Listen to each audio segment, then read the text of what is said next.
This is the Lulich Corner. I'm Jordan Lulich, and today I get the pleasure of sitting down with Brittany Defranco with Trendsetters Construction.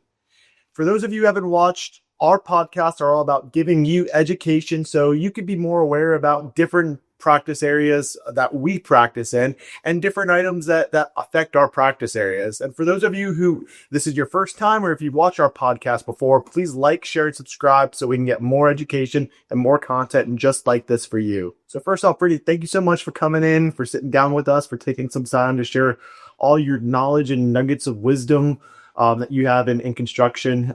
So I'd love to just have you introduce yourself and to say a little bit about yourself and who you're with. All right. Thank you for having me. I'm very excited to be here. Your career is something I've followed for a long time, so this is very exciting. That's awesome. Thanks so for coming in. And I'm from Trendsetters, and I work at a construction company, which is not the average job for a female nowadays. So it's been a fun and exciting process. It's something that I grew up in. I watched my dad, who was also on this podcast. Yeah, about a year ago. Yeah, introduce us, and I see the value in getting our name out there and introducing myself. Awesome. So you're with Trendsetter. So how do you get started in construction?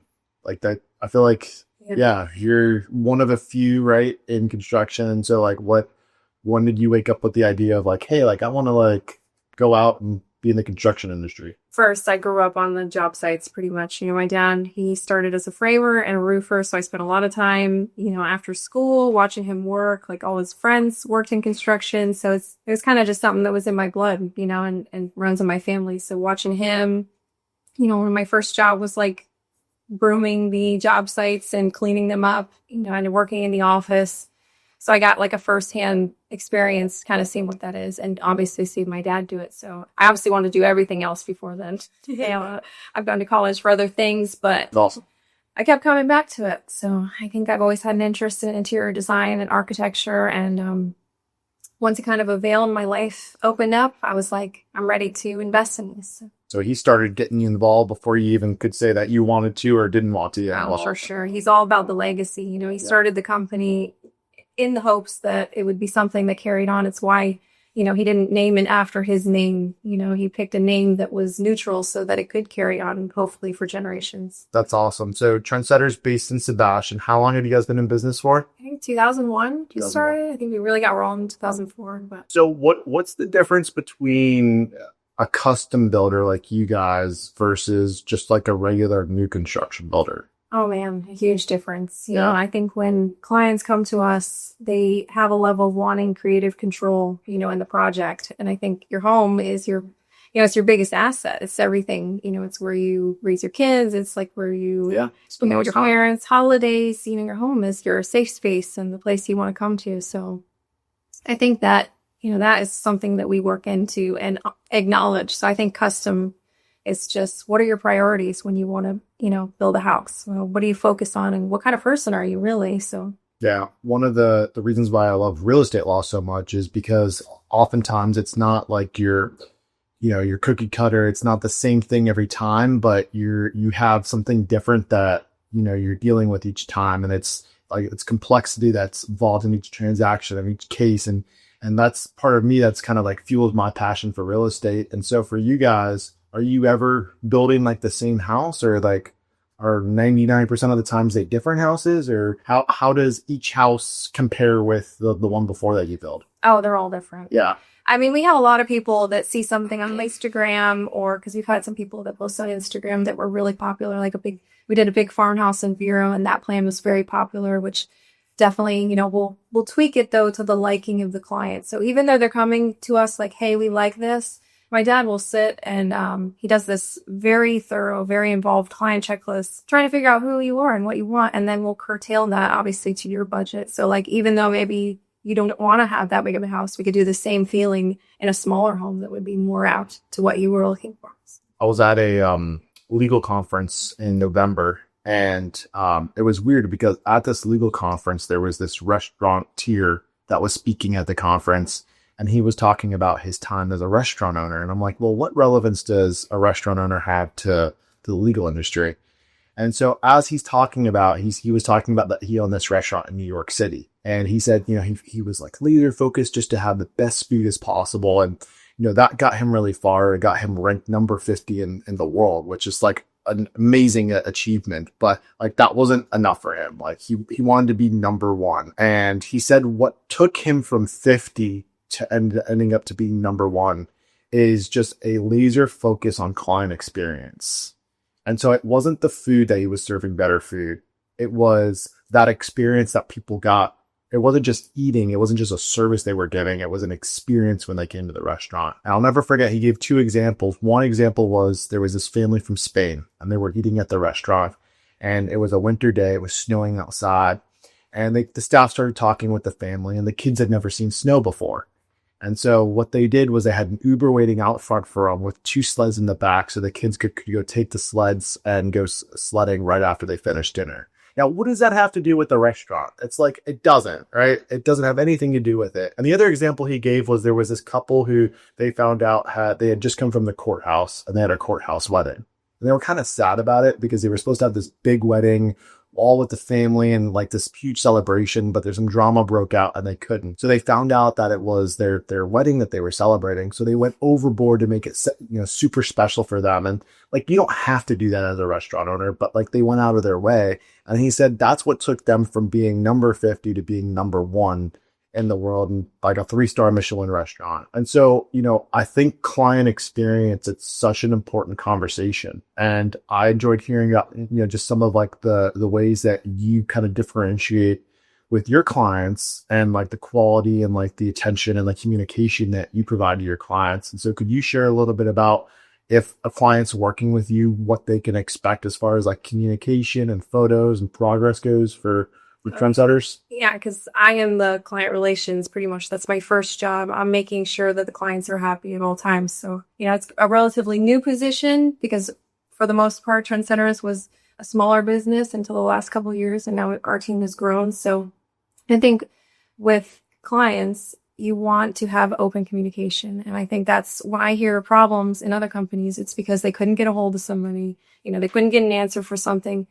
So I try to be available as much as possible. And we recently implemented a new program where it's kind of like, it's this app that we use. That's, you can put it on your phone, on your iPhone, on whatever, and you can open it up and we send direct messages through that. I go to the job sites pretty much every day and I take pictures, give progress updates, send emails. We have open communication at all times and it's very thorough. So like I try to give, the most information possible without adding too much anxiety. Awesome. Sometimes it can be overwhelming too, because sometimes it's too much. Yeah, with this, construction is a million things you're going to design, and I think it's really important that I bring that, sense of peace and security. So your clients, like, they don't even have to be here. They could be on a cruise along ramp Wi-Fi, or they could be traveling up north and like they're getting instantaneous updates from you and they're knowing exactly, because one of the biggest challenges that I see is just a lack of progress and a lack of, just a lack of work from contractors. And it's like, hey, it's been 3 months and we're still waiting. Like you said, you were going to pour the foundation 3 months ago, but it's still not poured. Right. And so obviously there's things like permits and there's things like that causes delays, but sometimes it's just, too many projects or a contractor has too much, on their plate to balance. And so that kind of forces you to be on it, right? Like, like that communication, like that puts that's like, I don't know. It's nights and weekends. Yeah. That's nice for the clients, but for you, that's a heightened level of responsibility for you. Yeah. I mean, I try to think of it. I always try to put myself in their shoes. It's a huge investment. This is a lot of money that you're investing into something and you want to know that you're in good hands. I try to look at it like, how would I feel if I was the client, or what would I want to hear, and sometimes people do get upset. They're like, why isn't this happening? Obviously there's a lot of red tape with the government that we have to go through. And sometimes things do get held up, but I mean, you're going to know the information if you choose us. We're not hiding anything. We're keeping it very open and trying to keep that level of open communication at all times. How do people get started with building a home? Like, what do you think what first step does a client take in order to start building a home? Maybe they're like looking around the marketplace.